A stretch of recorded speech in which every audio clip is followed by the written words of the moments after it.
que foi rápido e simples? Então, primeiro momento aqui que a gente vai trabalhar, como nós podemos ver aqui do nosso lado também, uma reunião onde ela está fazendo uma apresentação.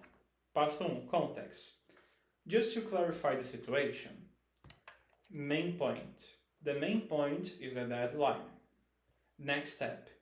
What we need to do now is adjust the schedule. Então, eu tenho o contexto, o ponto principal e o próximo passo. Vou juntar tudo agora. Just to clarify the situation. The main point is the deadline. What we need to do now is adjust the schedule. Então, eu falei, só para poder situar vocês, o assunto principal é o prazo. O que nós precisamos fazer é ajustar o calendário. Olha como é que foi rápido e simples. Eu não precisei ficar firulando. Just claro, direto, profissional, mas é um vocabulário fluente, conciso e assertivo. E é isso que vocês precisam fazer e estar aplicando.